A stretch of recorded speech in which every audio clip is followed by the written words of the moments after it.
Pourquoi je vous cause de ça?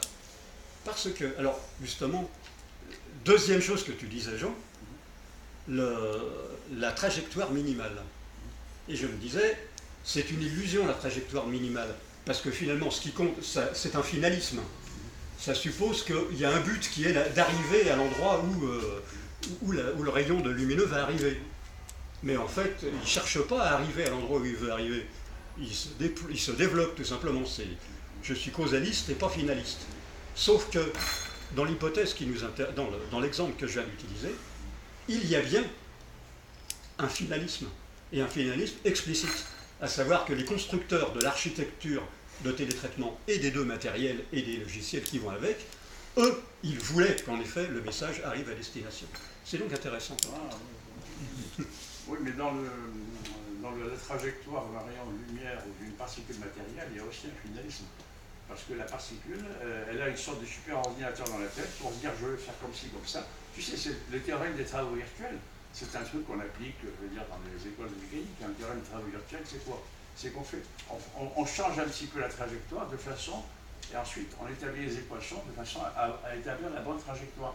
Comme si la particule essayait toutes les trajectoires dans des univers parallèles et puis choisissait le bon. Et puis finalement, c'est comme si elle avait un super ordinateur dans la tête, tu lui disais, ben tu t'écartes du chemin, c'est pas là. Elle avait une sorte de guidage laser pour lui dire, quand tu arriveras au but, ton intégrale d'action doit être minimale. Il faut être fort. Hein. Donc il y aurait une forme de conscience, est-ce qu'on pourrait aller jusque-là? Une forme de conscience Je ne sais pas. Parce que tu dis quand même, il y a une finalité et elle y va, quoi. C'est-à-dire, finalement, elle choisit une trajectoire malgré tout. Hein. Oui. C'est intéressant, ça. Non, mais pourquoi j'ai parlé de ça d'ailleurs quand j'ai lu ce que Oui, il y a une explication. Il y a quelqu'un qui a une explication. Oui, je crois que Feynman avait proposé une explication selon laquelle, pour les trajectoires qui ne correspondraient pas à l'action minimum, en fait, il y aurait plusieurs trajectoires voisines qui se superposeraient et s'annuleraient, un peu comme les franges sombres dans l'expérience des franges d'interférence. C'est ce qu'on appelle le quantum superposition principle. Alors que seule la trajectoire qui correspond à l'action minimale, en fait, les différentes trajectoires voisines se superposeraient et s'additionneraient dans ce cas-là.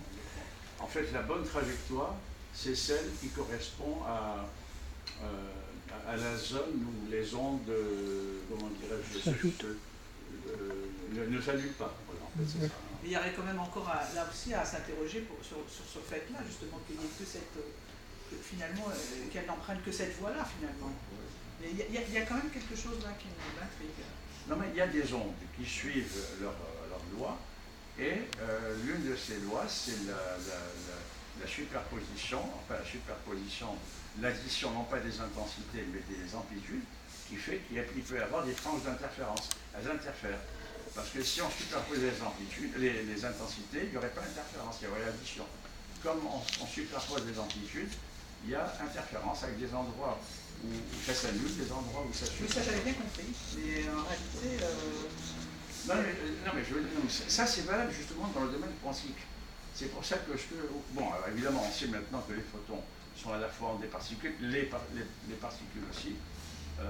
Donc c'est le principe je crois que c'est un article qui date de 1964, quelque chose comme ça, dans Physique Review. Oui, non, mais ce qui m'intéressait dans ce qu'a dit notre ami là, c'est que ça pourrait s'appliquer à la vie. Enfin, j'avais déjà l'idée derrière la tête. Mais je vois que, disons, comme ça, par intuition, je ne sais pas d'où ça sort, il a frôlé la même entité en quelque sorte. Hein. Voilà. Et ça veut dire qu'il y a quelque chose derrière. Donc, ça vaut la peine d'être creusé.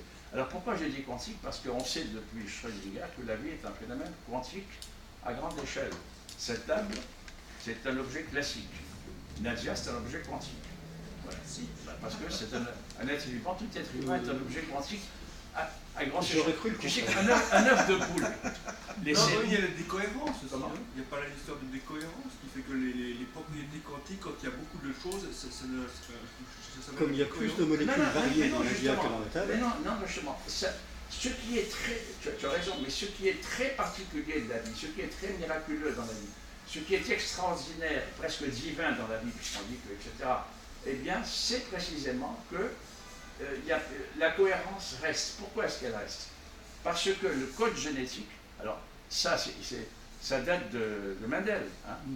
Mendel a montré que c'était, a montré que, disons, l'hérédité était quantifiée. Mendel, dans son monastère, augustinien, autrichien, a montré que l'hérédité était quantifiée. C'est pas bon mélange du blanc, du noir, l'obtient du gris. Non, c'était quantifié.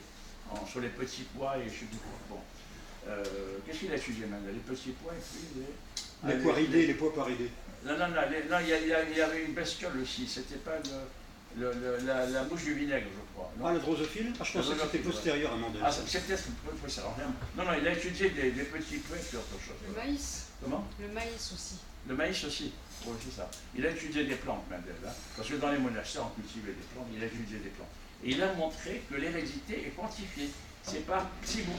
La loi de Mendel, c'est quantifié. C'est pas un petit peu de ci. Non, c'est plus ou moins. Et Schrödinger a prévu, je veux dire, comment dirais-je, l'ADN, on ne la connaissait pas, mais ceux qui ont élucidé la structure de l'ADN disent explicitement que le livre de Schrödinger, qu'est-ce que la vie, les a inspirés. Ils le disent explicitement. Mais Schrödinger, il n'en parle pas comme ça, il en parle de façon plutôt, je veux dire, qualitative. Hein. Mais Schrödinger a mis le doigt sur un point essentiel, qui est que la vie est un phénomène quantique. Pourquoi c'est un phénomène quantique? Parce que l'ADN est une molécule. C'est une molécule qui est en nous, qui nous détermine dans ce que nous sommes. C'est pas comme cette table, bon, on enlève un petit bout, etc., ce verre, non. Tout ce qu'on a en nous, n'est-ce pas, c'est déterminé par une molécule dont la structure et les lois sont quantiques, qui est au sein dans le cœur, dans le noyau de chaque cellule. C'est parce que la vie est déterminée par ce qu'on appelle maintenant un génotype, on ne disait pas un génotype à l'époque de Mendel, hein, que notre phénotype est déterminé par notre génotype, puisque le génotype est quantique, le phénotype est d'une autre façon quantique. Donc la vie est un phénomène quantique à grosse échelle. Je donne une analogie simpliste. Les cellules, elles sont toutes petites, il faut un microscope pour les voir, mais il existe des cellules géantes. Les œufs de poule, et encore plus les œufs d'autruche. Un œuf d'autruche, c'est une cellule unique. Hein, c'est une cellule unique. Un œuf de poule aussi, un œuf de pigeon aussi. C'est une cellule. On n'a pas l'impression que c'est une cellule, on croit qu'il y a plusieurs choses, c'est une cellule. Eh bien, la vie, c'est un phénomène quantique à grande échelle. C'est pour ça que la vie, c'est très particulier. Et quand on parle déjà de codification, lorsque le mot est approprié, codification. Oui, tu dis un code génétique, par exemple. Oui, non, le code génétique, c'est la correspondance entre la structure de l'ADN et la structure des protéines. Hein, le code génétique, c'est ce qui fait qu'à chaque acide aminé, les protéines sont faites d'acides aminés. Et à chaque acide aminé correspond à ce qu'on appelle un codon, qui est un assemblage de 3 paires de bases nucléotidiques. Adénine, thymine, une fermeture éclair, si tu veux. Comment? Une fermeture éclair. Oui, ça ressemble à une fermeture éclair, la Louve Lévis. Ah oui, effectivement, oui, c'est un peu ça, voilà. Exactement. Dans la fermeture éclair, je veux dire, il y a une sorte de loi de fermeture.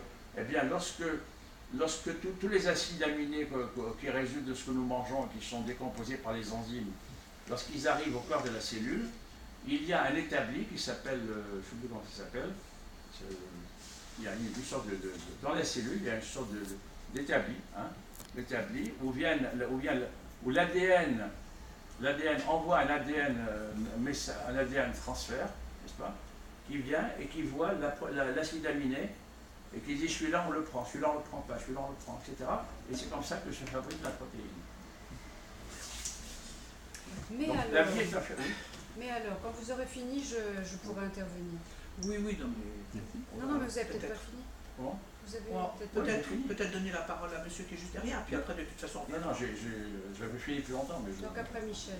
Alors, est-ce que tu as quelque chose à dire? Très intéressant, au-dessus de mes moyens pour l'instant.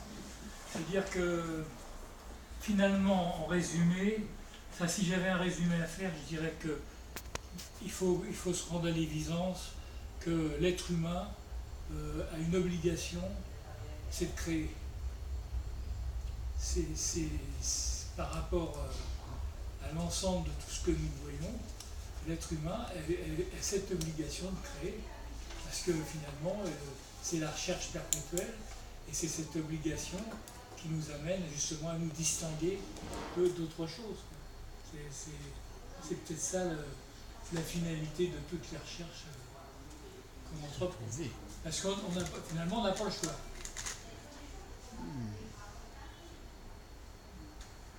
Merci. Tu voulais intervenir, Pascal? Oui, oui. En préservant Alors, tu quand même comprends, s'il te l'environnement. Non, mais